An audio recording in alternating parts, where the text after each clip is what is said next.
was go to school. Did you were there? I had went home.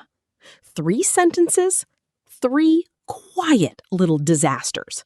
And every single one felt completely correct in your head. Haley, I said I did went home in front of a group once, completely confident.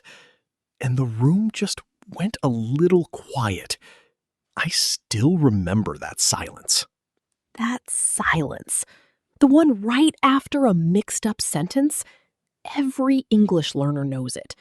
But today, we end it forever. Welcome to Everyday English. I'm Ryan. And I'm Haley. We're so happy you're here with us today. If this podcast helps you, please like this episode and subscribe to Everyday English. It really helps us reach more learners, just like you. Okay, Ryan. Was, did, had. 3 small words, 3 completely different jobs. Let's finally make them feel simple. I've been excited for this one, Haley. Let's go. Now, I know exactly what some of you are thinking. 3 past tense words at once? This feels overwhelming before we even start. Haley, I felt that exact overwhelm. I used to mix them together constantly, terrified that every sentence I built was somehow wrong. And that fear is so understandable, Ryan. But here's the truth. These 3 words each have one clear job. And once you feel that job, the confusion simply disappears.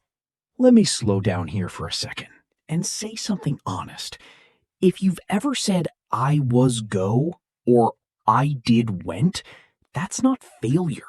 That's just your brain still sorting 3 roles into place. Today, no grammar charts, no memorizing endless formulas, just feeling, just real situations, just us talking.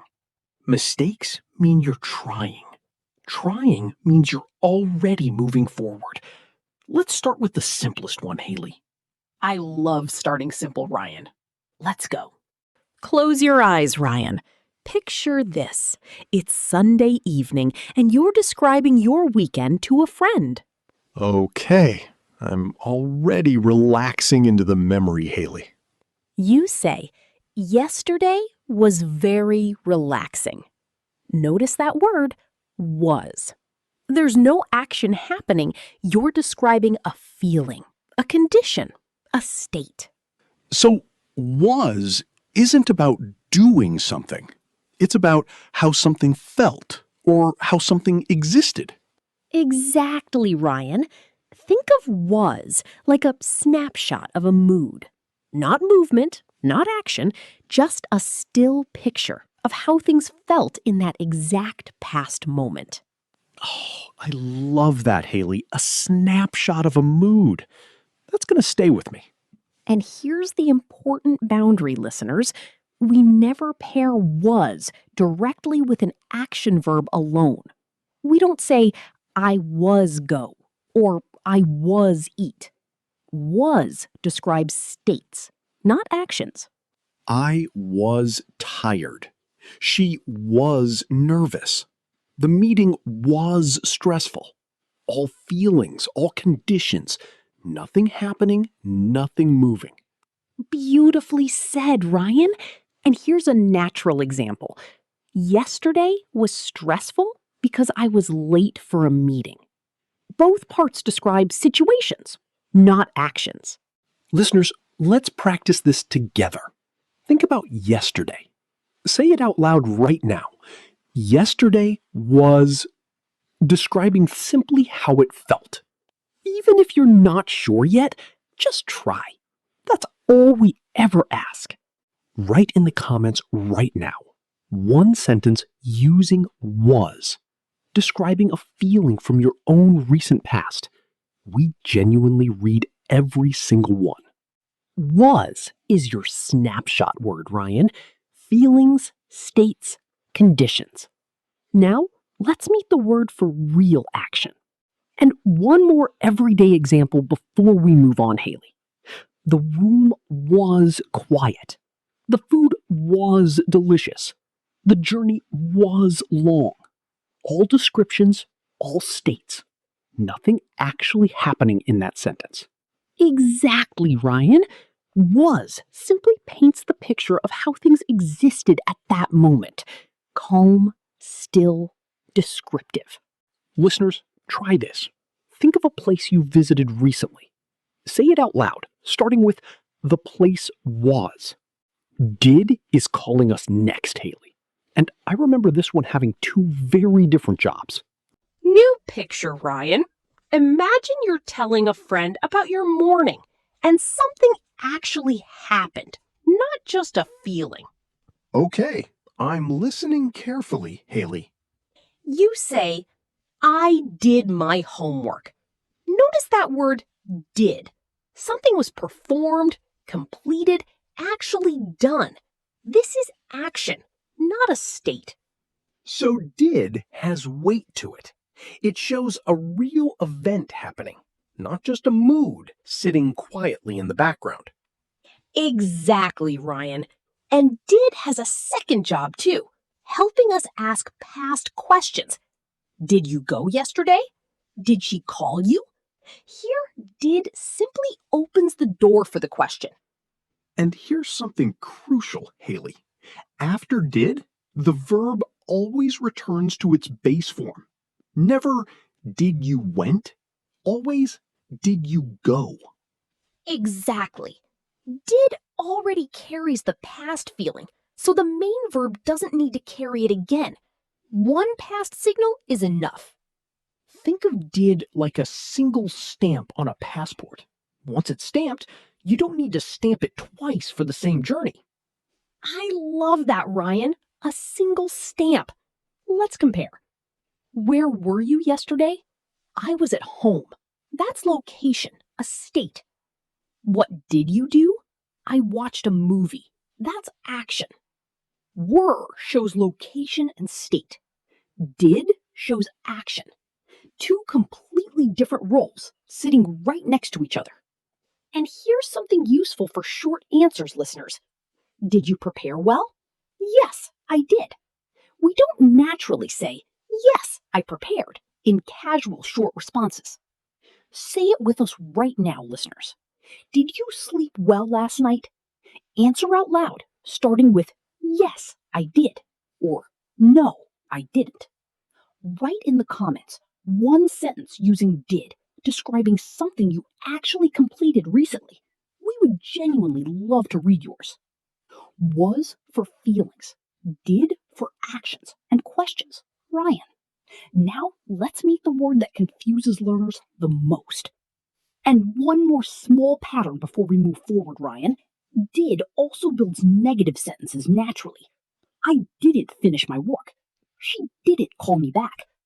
So did quietly appears in three places. Main verb, questions, and negatives, always followed by the base form of the verb. Exactly, Haley. Once you notice that pattern, did stops feeling like three separate rules and starts feeling like one consistent friend. Had is waiting for us, Haley, and I remember this one having two completely separate meanings. Okay, Ryan, let's start simply. Had as the past of have, showing possession. When I was younger, I had long hair. Notice you're simply describing something you owned or possessed. So this had is about belonging, having something in the past. Nothing more complicated than that. Exactly. I had a bicycle. She had a dog. Simple ownership, sitting comfortably in the past. No complications yet. But Haley, there's a second job for had too, isn't there?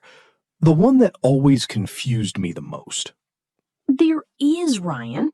Had plus a past participle, past perfect, showing that something happened before another past moment. The movie had already started when I arrived. So had here isn't about owning anything. It's about time order, showing which past event happened first. Exactly. Think of had like stepping backward into an earlier room of a house. Before you even entered the main room, something already happened back there. An earlier room in the house. I love that image, Haley. Let's build a small emotional story, listeners. Yesterday was difficult. I was stressed. Why? Because I had forgotten about an important meeting. Notice the timeline there. Forgetting happened first. Feeling stressed happened after. That's exactly why we say had forgotten, not just forgot. Beautifully explained, Ryan. And here's a crucial detail. After had, we always use the past participle form, not the base verb. Never I had went. Always I had gone. Haley, I have to be honest.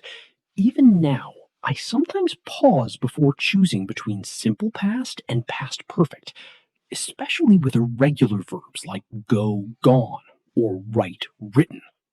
And that's completely okay, Ryan. Even fluent speakers occasionally slow down there.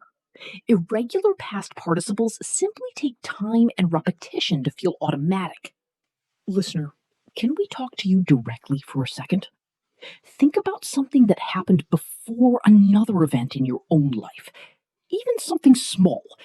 Try saying it out loud, starting with, I had already done when.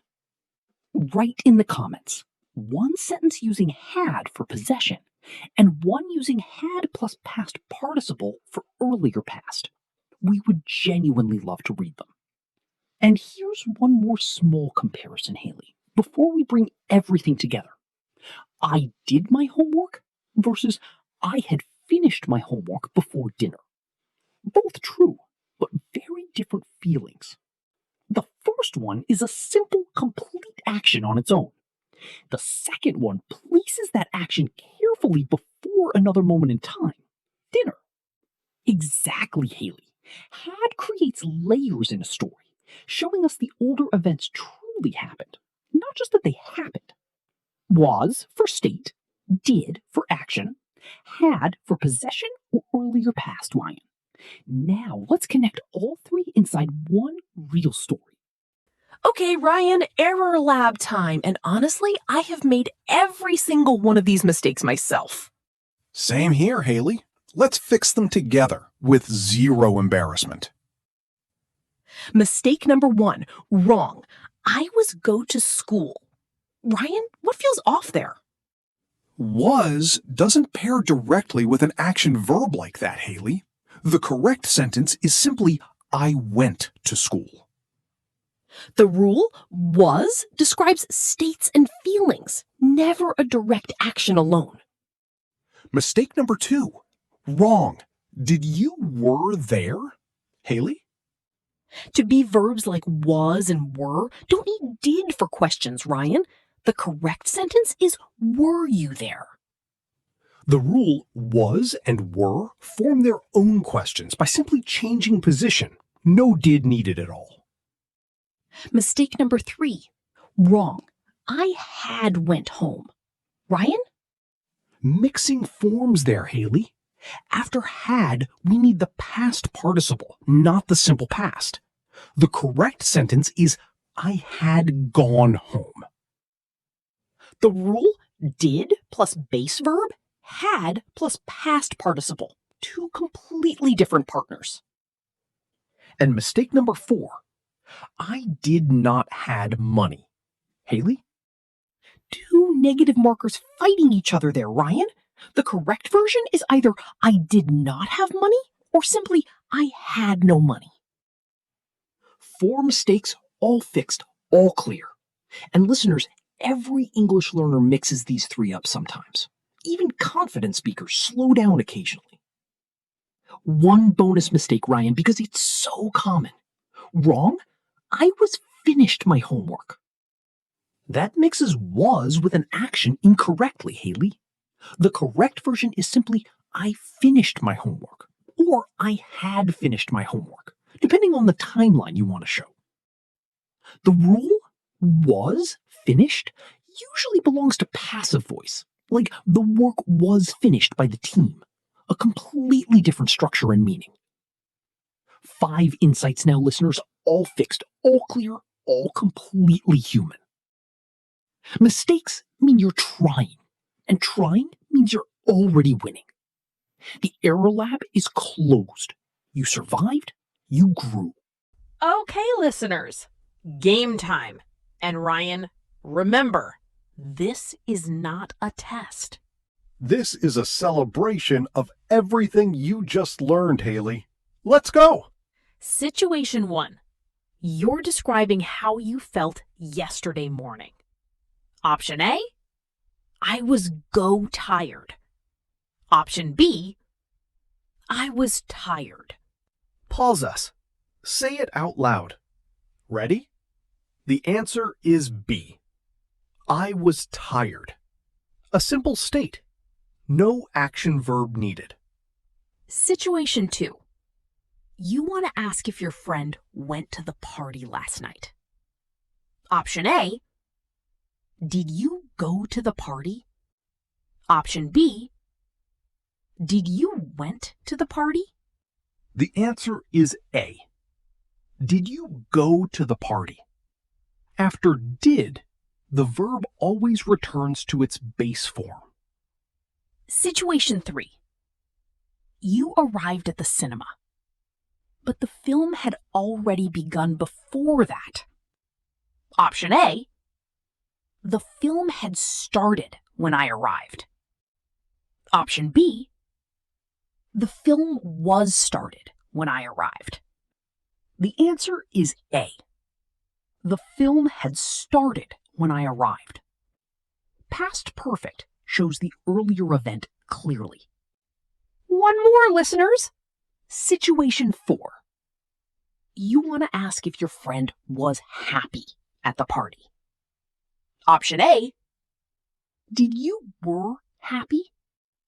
Option B, were you happy? Pause and say it. The answer is B. Were you happy? To be verbs never need did for questions. Listeners, write in the comments. How many did you get right?